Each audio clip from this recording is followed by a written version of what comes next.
Oh my gosh, it's my first spring planting, and I cannot believe I got my hands on a silver mist deodora cedar. I actually traveled 3 hours to put this in the ground, so I cannot believe today is the day.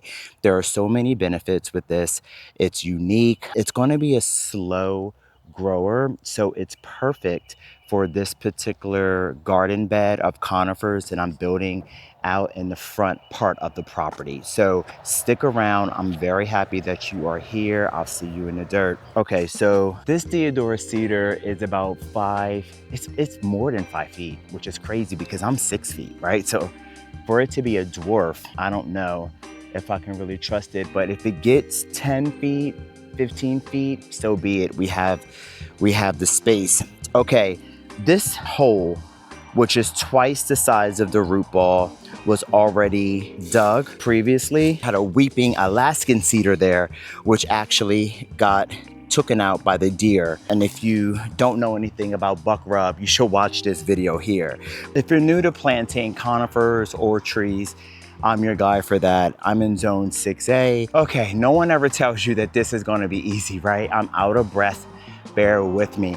I just carried a huge tree over here, so expect a little huffing. I've planted over 20 plus conifers across this 1 acre property in the Catskills.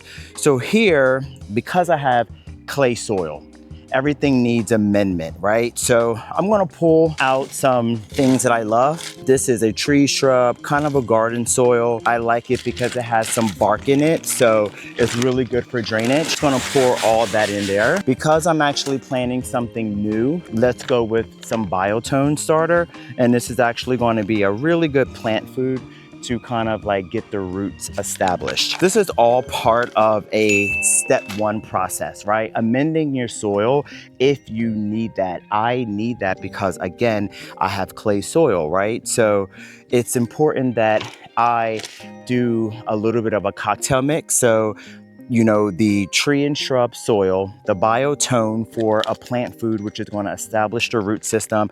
And then I like to use some perlite. In the past, I try to use kind of all-purpose sand, but my garden center that I love so much in Delaware, shout out to Brian over at Morningstar, put me on to perlite.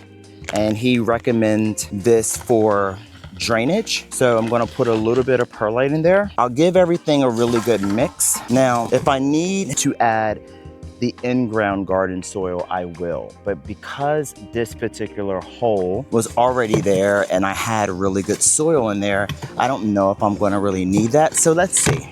I don't know if you can see, this soil is so good. Next step, or step 2, let's say that, is placing your tree or shrub, and in my case, the deodora cedar. I just wanna make sure that I kind of like look around the plant.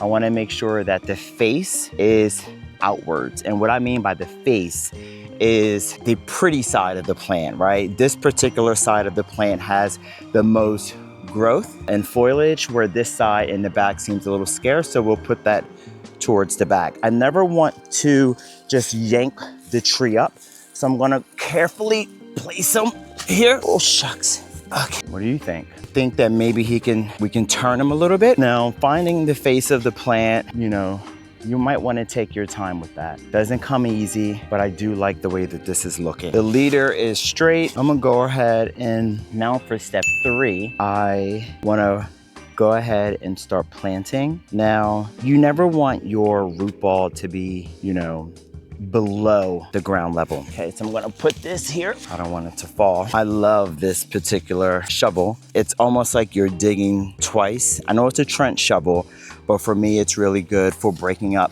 clay soil. So I actually picked this up from Harbor Freight. So right now what I'm doing, again, I had a lot of really good soil in here before.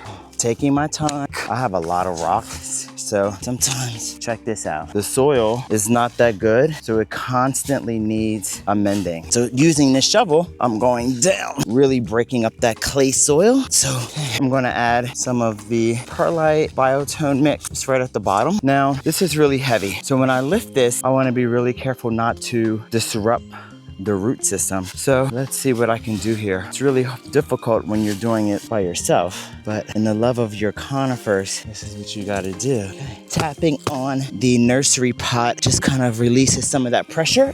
Now, I don't wanna disrupt the roots so much. So normally you will kind of, like if you were doing an annual or perennial, you'll really rough up the roots, right? But I'm not gonna do that with this. I'm just gonna take this little tool here and just bring it up just to kind of break up the root system a little bit. And I don't wanna disturb the roots so much.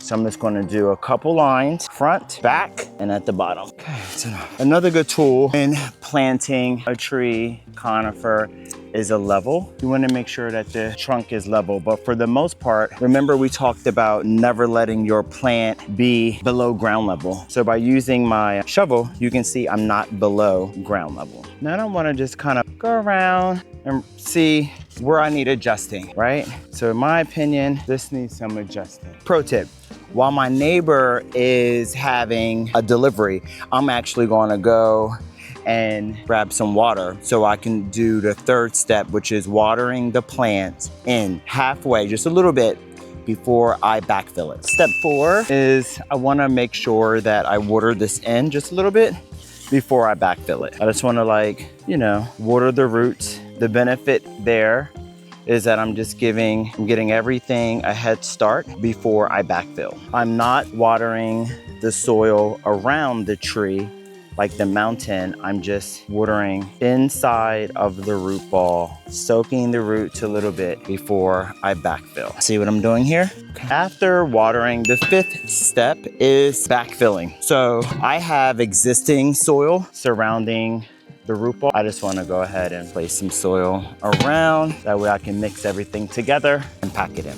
Before I finalize the backfill, I just want to make sure that the root ball and the crown of the plant is leveled. I'm stepping on the soil to reduce any air pockets. Step 5 is I want to just top it off with some compost. Compost is going to act as some food. It's going to help break it down, not a little bit, making sure nothing is touching the trunk of the tree. Now, next step is because I have drip irrigation around the property, I just want to reattach the drip to this tree. These emitters will help keep everything watered. I have a feeling I'm going to have to redo my drip, so I'm not going to go too heavy on this, but at least I know that the tree is receiving water. The next and final step will be to mulch and water. The key to mulching is to keep it 6 inches away from the trunk. Don't let it touch your foliage. In this situation, I don't know if I really have a choice.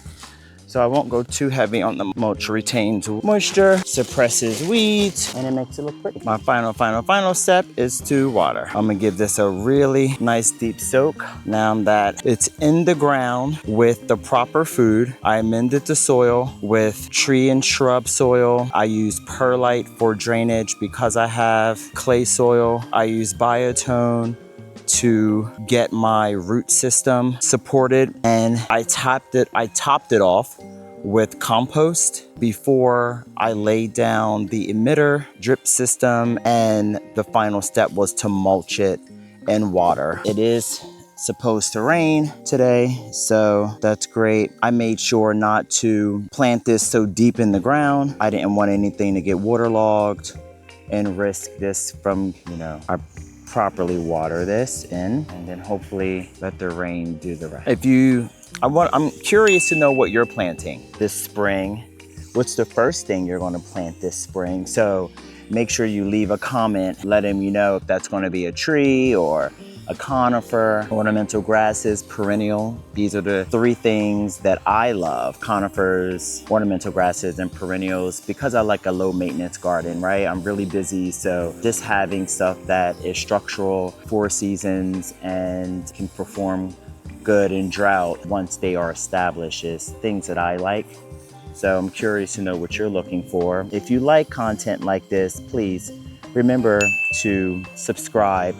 My name is Stephon, and this is Root and Roam Life. On this channel, I like to show steps like this. What I'm planting in my yards, what I'm dealing with, what I'm testing, So, you know, I'm here for it. You know, my gardening style is with you and for you. I'm coming to you live from Zone 6A, Sullivan County, New York. And, you know, I really hope that one day I'll have, you know, over an acre filled with nothing but conifers, ornamental grasses, and perennials. So if you're here for that, you know, you should stick around and watch my journey, because I ain't going nowhere. You know what I mean? My back hurts, but I'm sucking that up, man. It's really all about the process of gardening, right? So yeah, I'm your guy for that. Little old me, spending all my corporate money on conifers. That's what I love, because these things are not cheap, right? But I do have off today. I took a PTO because I've been, so this was my opportunity to get in the garden and do some things before. And I think we're good here. I really do. Okay, until the next time, I'll check you out on Sunday. Next Sunday, I try to post a video every Sunday, all right? See you soon. Peace. Okay, peace. I gotta get back to another conifer. See you next week.